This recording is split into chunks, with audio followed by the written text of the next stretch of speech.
Todos estos aparatos electrónicos de hoy en día tienen en su interior un sinfín de componentes semiconductores, los que veremos en otras sesiones. Así que el tema de semiconductores es importante y abundante. Para entenderlos, primero hablaremos de la estructura atómica. Espero que este no sea el primer acercamiento que tienes con este subtema, sino que antes hayas estudiado o visto algo con ello. ¿Saben que todos los materiales tienen el número atómico y que nos indica este número atómico? Bueno, es el que nos provee información de cómo es la estructura de los átomos, de los materiales, en otras palabras. Nos indica la cantidad de electrones y protones con los que se conforma cada uno de estos átomos del material en cuestión. Cada átomo se conforma con órbitas formalmente llamadas capa de valencia. Estas líneas en forma de óvalo donde se encuentran girando dichos electrones como si fuesen planetas girando alrededor del Sol. En el caso de los átomos, el Sol presenta el núcleo donde están concentrados los protones, que dicho sea de paso son las cargas positivas. Recuerden, las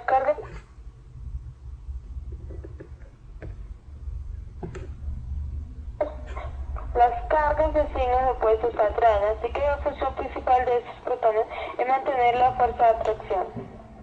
Para que los electrones no escapen de sus órbitas, este equilibrio natural de los átomos se debe a una misma cantidad de protones en el núcleo, es la misma cantidad de electrones que gira sobre las líneas de valencia.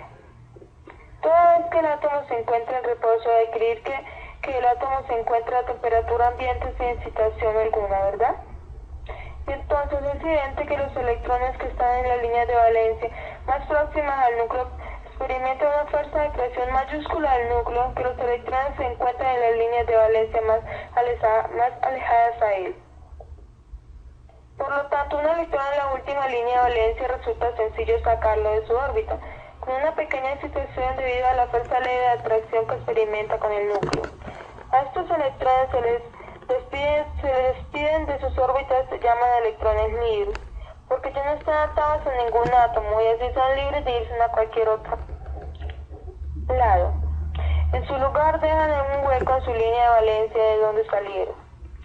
Es curioso decir que los electrones llevan su respectiva capa de valencia, o como electrones libres nunca se tocan, nunca chocan con el otro, y que el número máximo de electrones que puede haber en cada capa de valencia está dada por la siguiente ecuación, donde n representa el número de la capa de valencia. Por ejemplo, el número atómico del cobre es 29, que cada núcleo de un átomo de cobre tiene 29 protones, es decir, 29 cargas positivas, por lo tanto, 29 cargas negativas también. Es decir, 29 electrones girando sobre las capas de valencia distribuidas de la siguiente manera. En la capa número 1, según la fórmula, hay 2 electrones. En la capa número 2, 8.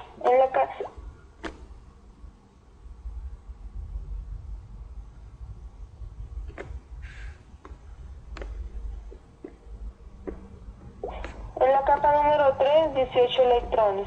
Al sumar esto, nos da 28 electrones. Pero el número atómico nos dice que hay 29 electrones. Falta un electrón. Por lo tanto, es el único que estaría en la última capa de valencia. En este caso, en la cuarta capa. Así pudiéramos observar un átomo de cobre en un ultramicroscopio. Válgame la selección. Lo veríamos de esta manera.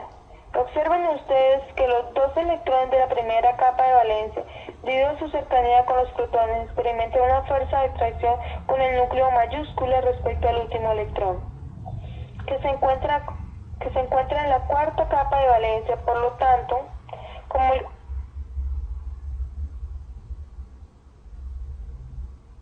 cobre tiene un electrón en la última capa de valencia, resulta sencillo que se vuelva un electrón libre ante una excitación mínima. Y es por ello que el cobre es un excelente conductor de flujo de electrones, áreas corriente eléctrica. Ahora, analicemos la estructura atómica de la plata. Para ello, sabemos que el número atómico de la plata es 47. Entonces, el núcleo tiene 47 electrones y al igual El cobre, el átomo de plata tiene 4 capas de valencia, por diferencia que en la cuarta capa hay 19 electrones, para completar los 47, ¿verdad? Por lo que se puede presumir que estos 19 electrones de la última capa de valencia experimentan la misma fuerza de atracción miserable que aquel electrón con la estructura del cobre, ¿verdad? Por lo tanto, con la misma mínima excitación ahora se vuelven 19 electrones libres en una estructura de plata.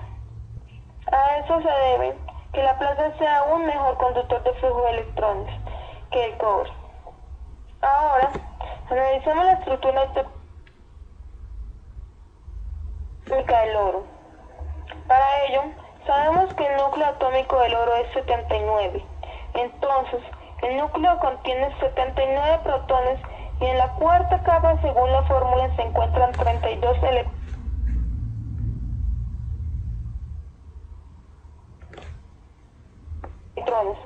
Que sumados con esa otra capa nos da 60 electrones. Aún nos quedan 19 electrones que ya no caben más que en otra quinta capa, ¿verdad? La dicho sea de paso se encuentra más alejada del núcleo y entonces con una excitación mínima, igual que como lo haríamos en el cobre o en la plata, en este caso 32 electrones de la cuarta capa más 19 de la quinta capa se convierten en electrones libres, o bien con una excitación menor desprendíamos 19 electrones que se encuentran en la quinta capa de equivalencia. Por ello, el oro es un mejor conductor de flujo de electrones que hay, pero como es muy costoso el uso de este material como conductor, se ha restringido a ciertas aplicaciones con objetivos muy específicos. Y en su lugar se utiliza la plata o el cobre, que son más económicos.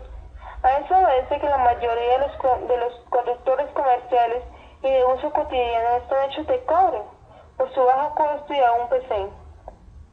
Que en su estructura atómica se encuentra solo un electrón en la última capa de valencia, se considera como un buen conductor. Como en electrónica tenemos interés en los electrones que se encuentran en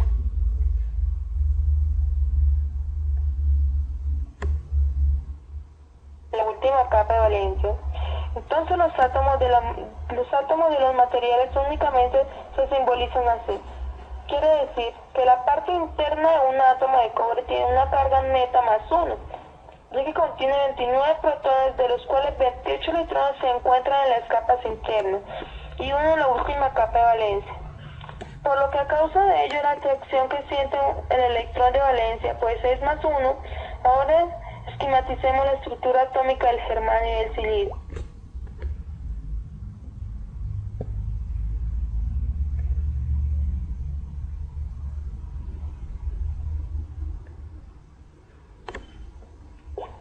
El germanio tiene un número atómico igual a 32.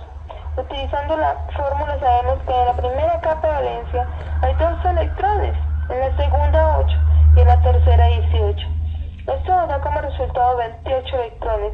Aún nos faltan 4 electrones para los 32, que estaríamos en la cuarta capa de valencia. Así que el germanio tiene 4 capas de valencia. Por ello en la cuarta capa hay 4 electrones. Y el diagrama equivalente de la estructura de un átomo de este material se puede representar así. Ahora analicemos el silicio. El silicio tiene un número atómico igual a 14. Utilizando la fórmula sabemos que en la primera capa de valencia hay 2 electrones. En la segunda 8, da como resultado 10. Aún nos faltan 4 electrones para los 14 que estarían en la tercera capa de valencia. Así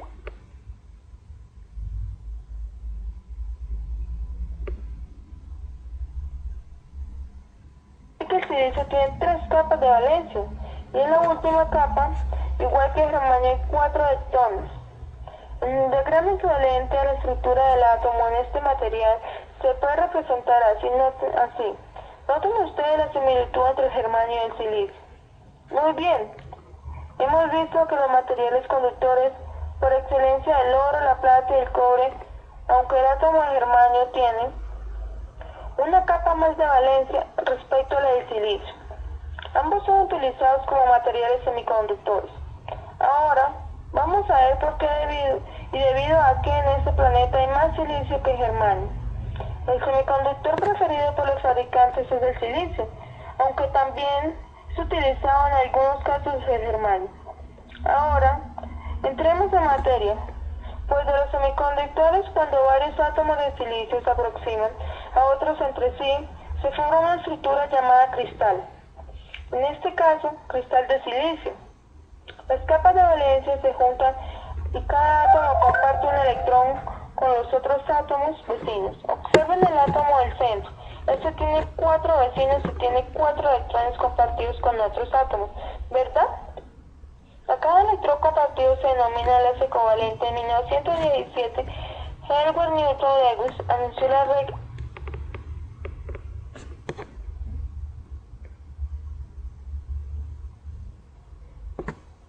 del octeto. Dice que cuando los átomos completan en su última capa de valencia con 8 electrones, la fórmula que adquiere es una estructura muy estable que no da lugar a que hayan electrones libres, y a este efecto lo ha llamado saturación de valencia. Miren, sigan observando el átomo del centro y ahora imaginen que otros átomos de silicio se han unido a este. Tenemos frente a nosotros un cristal puro de silicio, que por regla del octeto de Lewis sabemos que no tendrá electrones libres. Así que este cristal se comporta como un aislante perfecto, un aislante que es lo contrario de un conductor. Hemos visto en este caso que los semiconductores con una pequeña excitación que puedan generar electrones libres y por lo tanto su resistencia es extremadamente pequeña, ¿verdad? En el caso de los aislantes, la excitación tendrá que ser mayúscula, porque para que apenas logremos hacer uno a otro electrón libre. En algunos casos, eso será imposible y por lo tanto su resistencia pues es enorme. Bueno, un semiconductor no es un aislante perfecto, pero tampoco es un conductor por excelencia, sino que tiene comportamientos de ambos que veremos ahora. Y miren que a pesar que esta estructura principalmente en el átomo del centro no hay electrones libres, cuando un cristal de silicio se excita mediante energía térmica, pues muy probablemente empieza a haber uno que otro electrón libre. La salida de un electrón de la capa de valencia de uno de los átomos deja un vacío. Dicha capa de valencia, que se denomina hueco, ese hueco se comporta como una carga positiva, porque la pérdida de electrón da lugar a un diodo positivo, y entonces este hueco atraerá a cualquier electrón que se encuentre en la vecindad inmediata, ¿verdad? Si el cristal se encuentra pues en una corriente eléctrica, cada hueco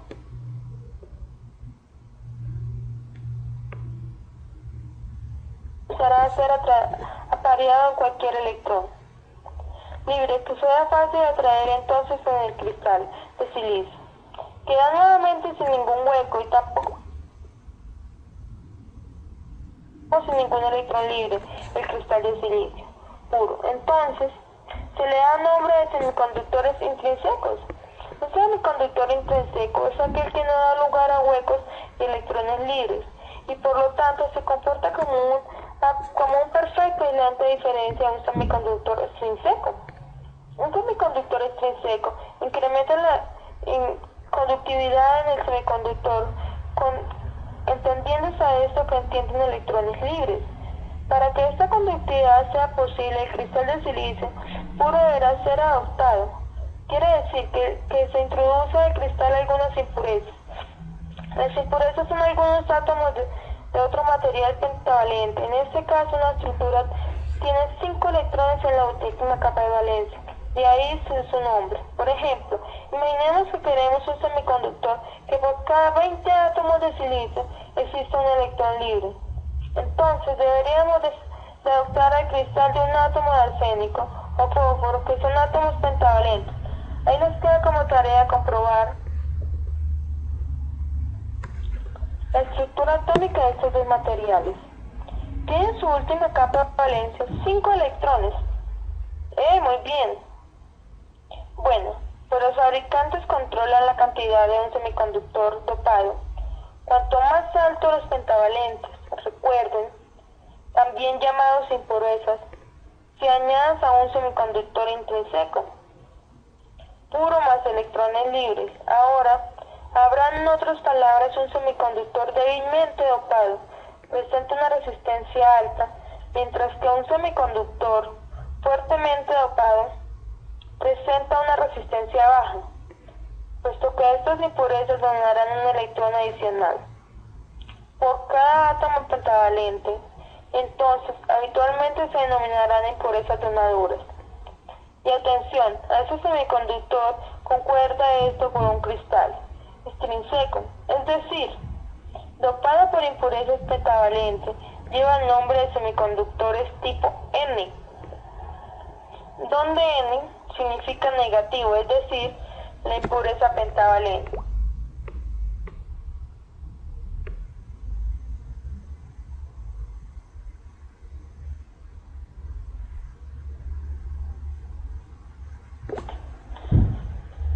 Que es aportada por cada uno de sus átomos de carga negativa. En comparte, existen posibilidades de dopar un cristal de silicio con impurezas afectadoras, introduciendo el cristal de silicio átomos de otro material, pero ahora trivalentes, cuya estructura tiene 3 electrones en su última capa de valencia, como el boro, el aluminio y el galio. Se quedarán con la tarea de comprobar la estructura atómica de los 3 materiales. Muy bien. Cuando se introduce esta pureza trivalente al cristal intrínseco, esta donará un hueco, por lo tanto, se denomina impureza afectadora, porque cada uno de los huecos con los que contribuye puede aceptar un electrón libre. Y por lo tanto, a este cristal lo paro con un átomo trivalente, se le denomina semiconductores tipo P, donde P significa positivo, es decir, la impureza trivalente aportada por cada uno de sus átomos. Un hueco que ya sabemos forma un ion positivo. Muy bien. Hemos aprendido el significado de dopaje, número atómico y estructura atómica de los materiales, que es un electrón libre, que son diagramas equivalentes, materiales y conductores semiconductores, que es un enlace covalente, que es el efecto de saturación de valencia, que es un ion y un hueco, también semiconductores extrínsecos y semiconductores extrínsecos, impurezas pentavalentes y donadores, impurezas trivalentes o afectadores, semiconductores tipo P y tipo N.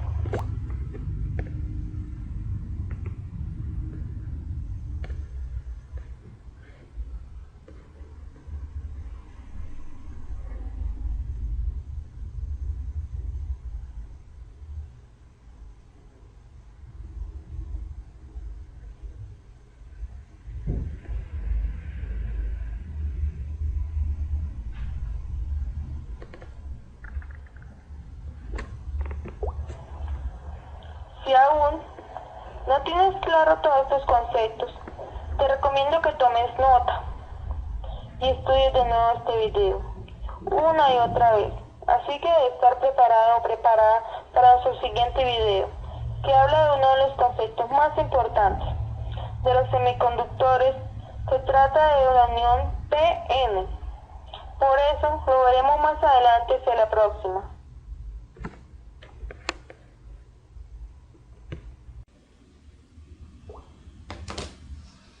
Hola amigas y amigos, el día de hoy conoceremos al diodo, el semiconductor más básico y el cual se utiliza fuertemente en la industria y cuyo funcionamiento está basado en la unión PT.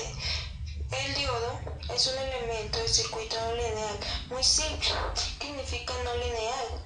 Primero recordemos un circuito lineal, donde se sabe que una resistencia tiene una relación lineal entre el voltaje y la corriente que pasa por ella. Por eso es que la ley de Ohm se lee como el voltaje directamente proporcional a la corriente, y esta constante es proporcionalidad se llama resistencia. y por lo tanto esta expresión sabemos que tiene la forma de una ecuación lineal que cruza por el origen. Un elemento no lineal como el diodo tiene una relación entre el voltaje y la corriente que es una recta, pero esto lo sabremos a detalles comprendiendo su funcionamiento al polarizar la unión PN. Ahora, alias diodo. Si vienes de ver el video anterior, bienvenido. Pero si no es así, te recomiendo ampliamente que lo veas previamente. Aquí te dejo una liga en fin que puedas pasar a continuar al entendimiento. Un diodo decíamos, es la unión PN, que ahora la polarizamos en directo.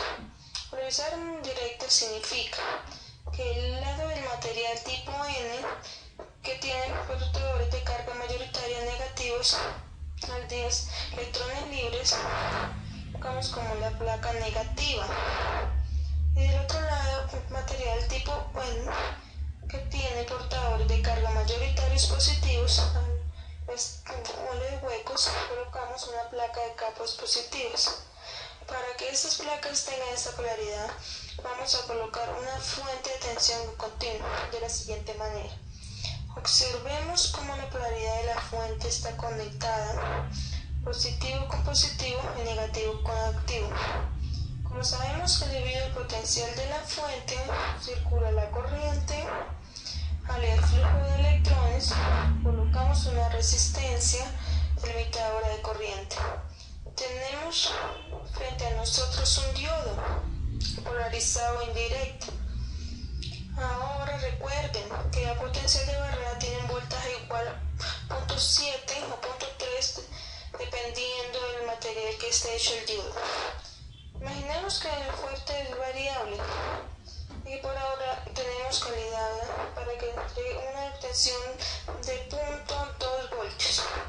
Una vez cerramos el switch, el voltaje aplicado tiene un flujo de electrones que entran por una placa negativa.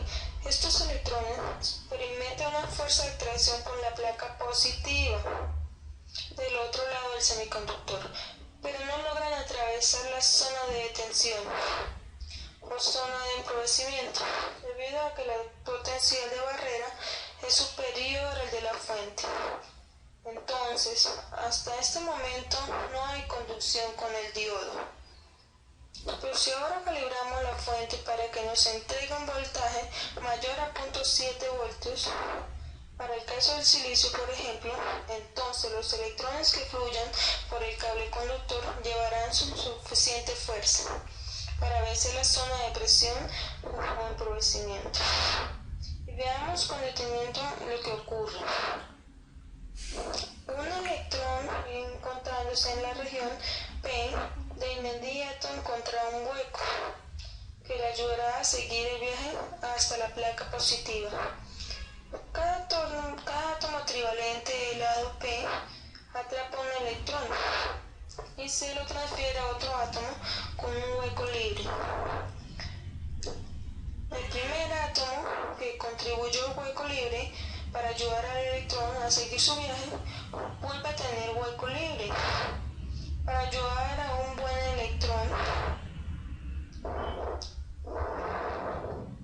Muy bien, permítame congelar el movimiento de los electrones libres del lado N.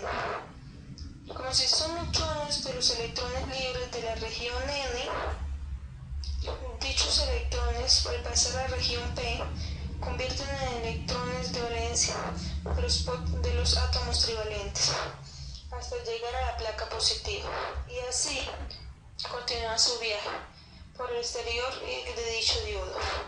Por lo tanto, en este caso existe la presencia de una corriente eléctrica en el diodo al flujo de electrones. Conclusión.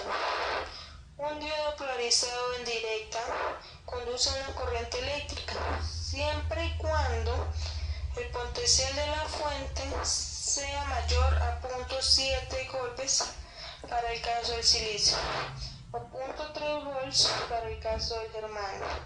Observen que la dirección que lleva el flujo de electrones va en este sentido.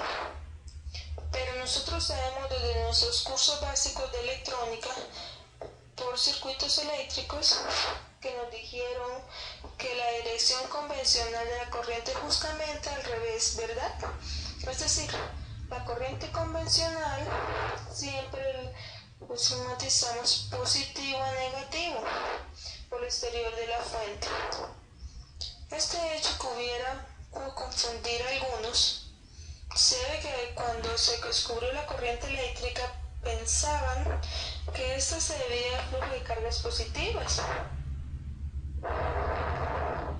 y que ésta se movía por el circuito desde la terminal positiva hacia la terminal negativa de la batería. Cuando en base a ello se fueron formulando las teorías de fórmulas, los teoremas, los símbolos, las leyes que rigen esta materia. Esta dirección de corriente se le llamó dirección convencional de la corriente.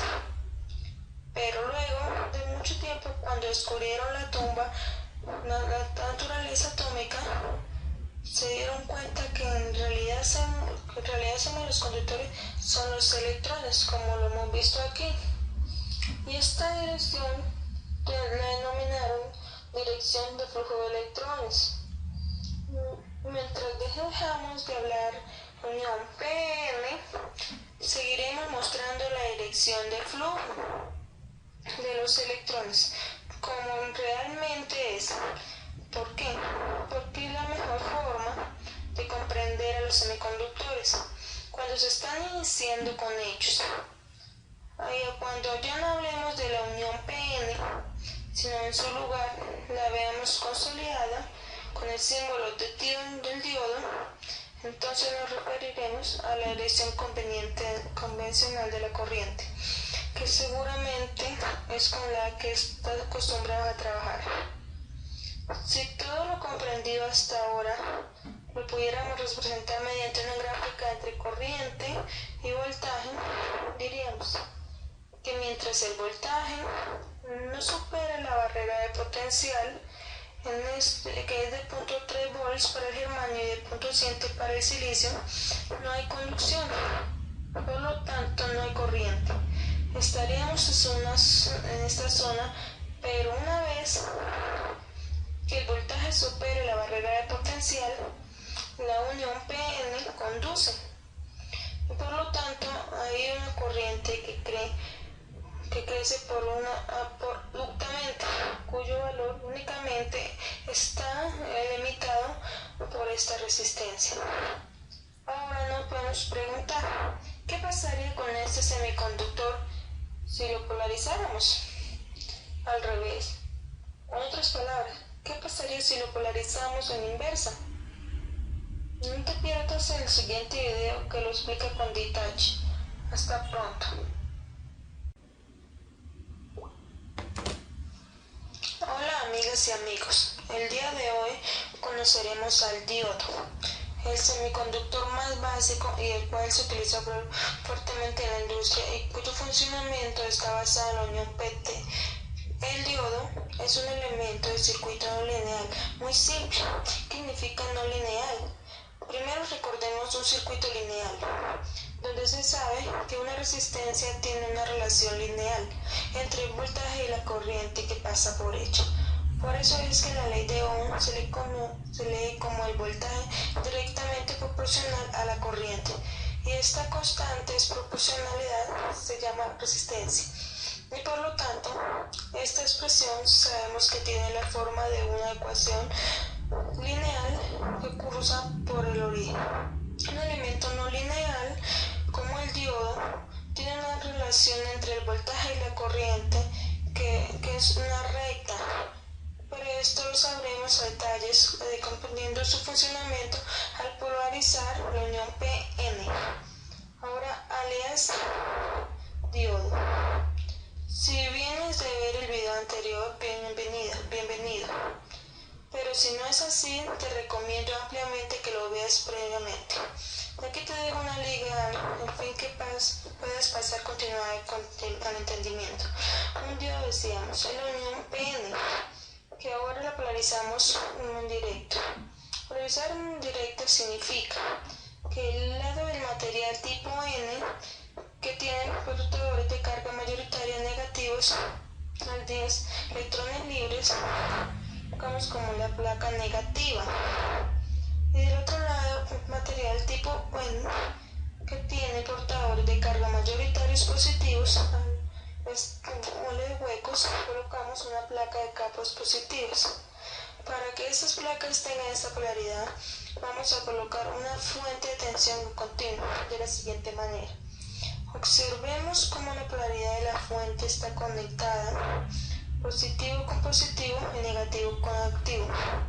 Como sabemos que debido al potencial de la fuente circula la corriente, al flujo de electrones colocamos una resistencia limitadora de corriente.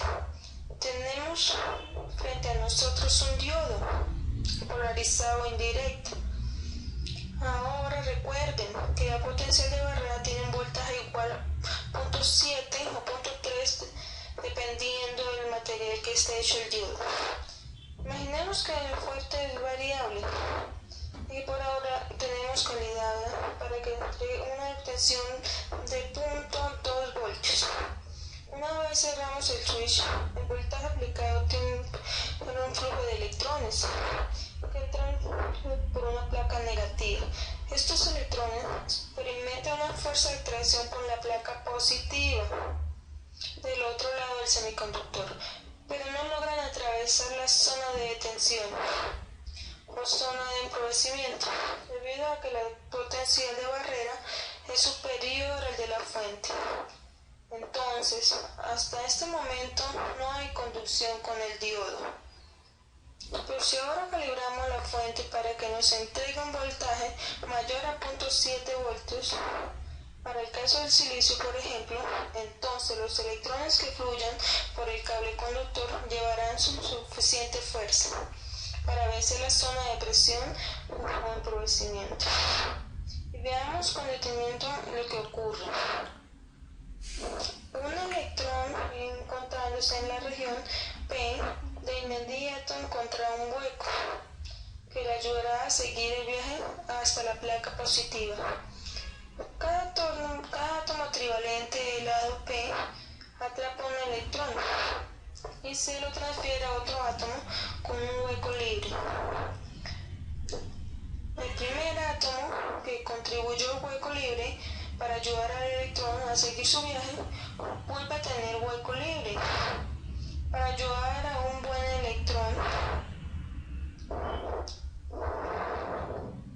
Muy bien, permítame congelar el movimiento de los electrones libres del lado N.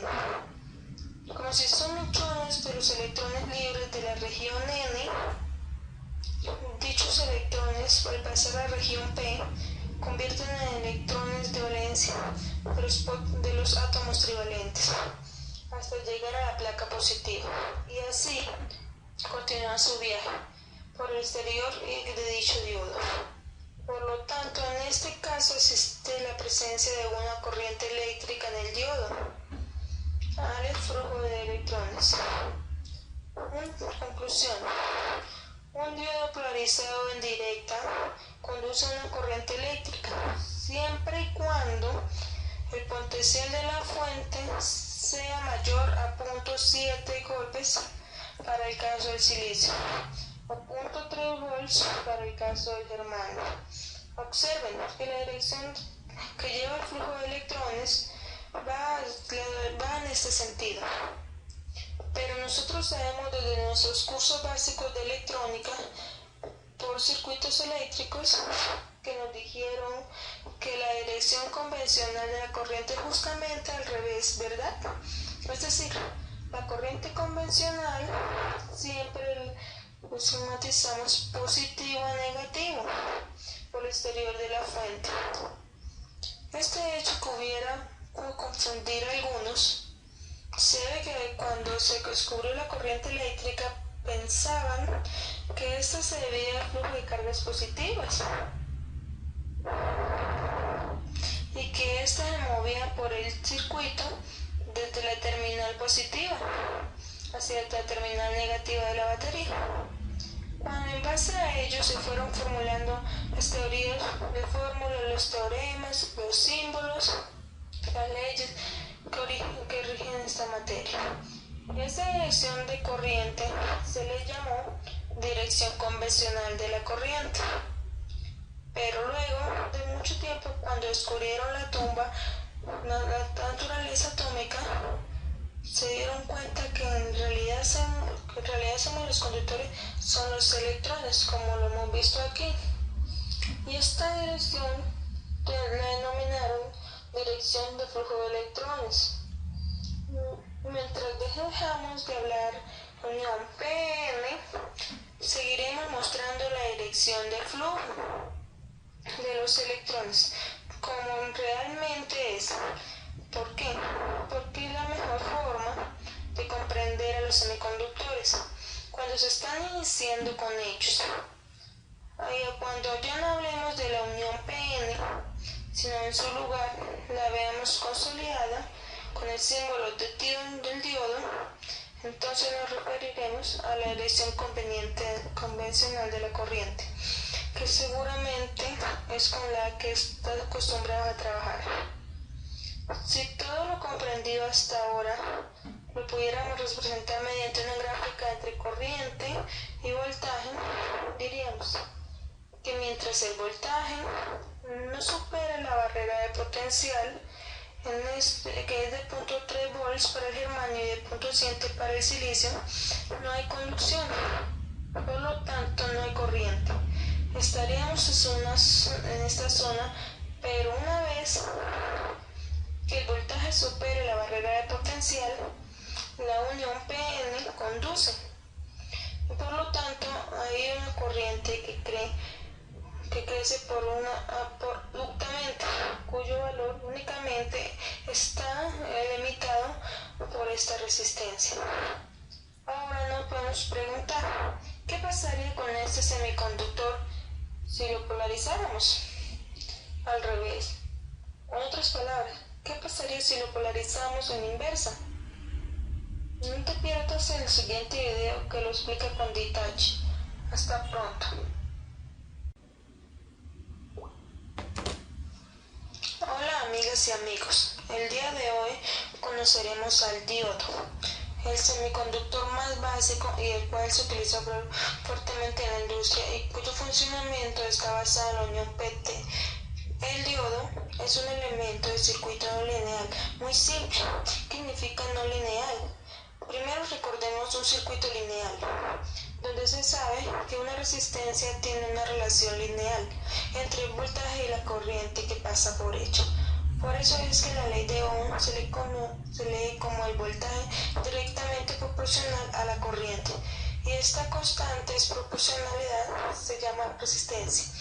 Y por lo tanto, esta expresión sabemos que tiene la forma de una ecuación lineal que cruza por el origen. Un elemento no lineal, como el diodo, tiene una relación entre el voltaje y la corriente que es una recta.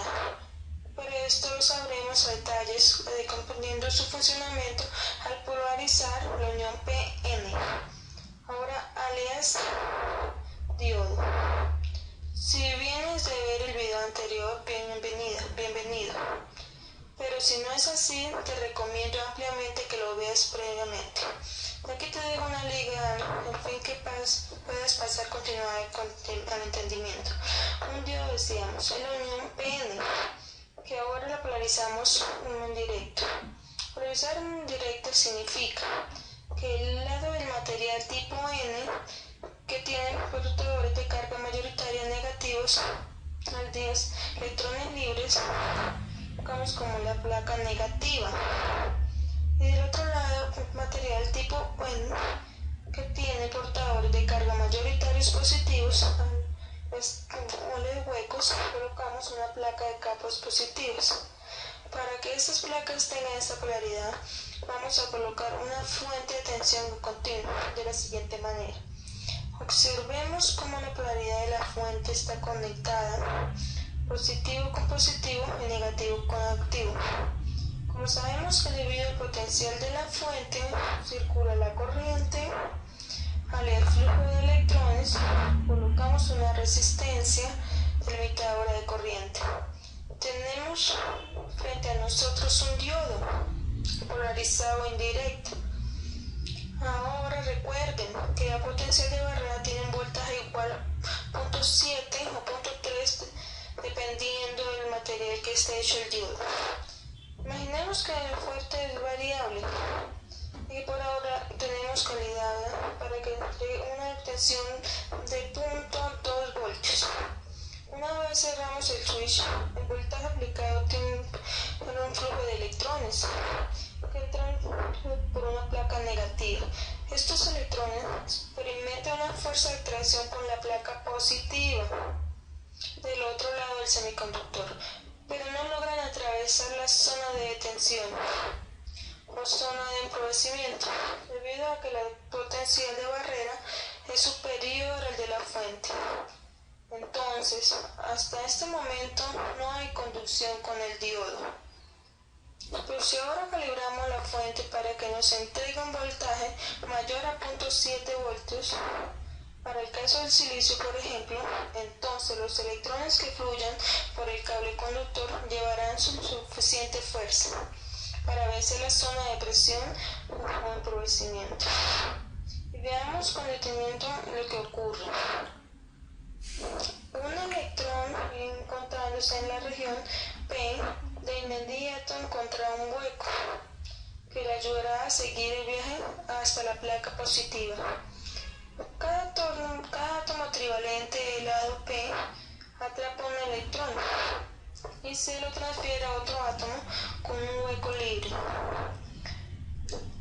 El primer átomo que contribuyó al hueco libre para ayudar al electrón a seguir su viaje vuelve a tener hueco libre. Para ayudar a un buen electrón. Muy bien, permítame congelar el movimiento de los electrones libres del lado N.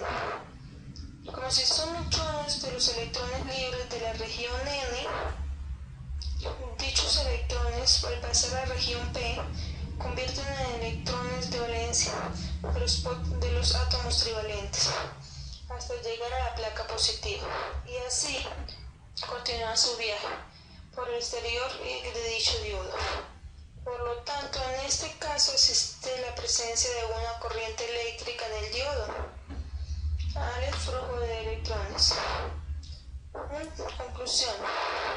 Un diodo polarizado en directa conduce a una corriente eléctrica siempre y cuando el potencial de la fuente sea mayor a 0.7 golpes para el caso del silicio o 0.3 volts para el caso del germanio. Observen que la dirección que lleva el flujo de electrones va en este sentido. Pero nosotros sabemos desde nuestros cursos básicos de electrónica por circuitos eléctricos que nos dijeron que la dirección convencional de la corriente es justamente al revés, ¿verdad? Es decir, la corriente convencional siempre matizamos positivo a negativo por el exterior de la fuente. Este hecho que hubiera confundir a algunos se ve que cuando se descubrió la corriente eléctrica pensaban que esta se debía al flujo de cargas positivas y que ésta se movía por el circuito desde la terminal positiva hacia la terminal negativa de la batería. Cuando en base a ello se fueron formulando las teorías de fórmulas, los teoremas, los símbolos, las leyes que rigen esta materia. Esta dirección de corriente se le llamó dirección convencional de la corriente. Pero luego de mucho tiempo, cuando descubrieron la naturaleza atómica, se dieron cuenta que en realidad somos los conductores, son los electrones, como lo hemos visto aquí. Y esta dirección la denominaron dirección de flujo de electrones. Mientras dejamos de hablar unión PN, seguiremos mostrando la dirección dirección del flujo de los electrones, como realmente es. ¿Por qué? Porque es la mejor forma de comprender a los semiconductores cuando se están iniciando con ellos. Cuando ya no hablemos de la unión PN, sino en su lugar la veamos consolidada con el símbolo del diodo, entonces nos referiremos a la dirección convencional de la corriente, que seguramente es con la que estás acostumbrado a trabajar. Si todo lo comprendido hasta ahora lo pudiéramos representar mediante una gráfica entre corriente y voltaje, diríamos que mientras el voltaje no supere la barrera de potencial, que es de 0.3 volts para el germanio y de 0.7 para el silicio, no hay conducción, por lo tanto no hay corriente. Estaríamos en esta zona, pero una vez que el voltaje supere la barrera de potencial, la unión PN conduce. Por lo tanto, hay una corriente que crece abruptamente, cuyo valor únicamente está limitado por esta resistencia. Ahora nos podemos preguntar, ¿qué pasaría con este semiconductor si lo polarizáramos? Al revés. En otras palabras, ¿qué pasaría si lo polarizamos en inversa? No te pierdas en el siguiente video que lo explica con detalle. Hasta pronto.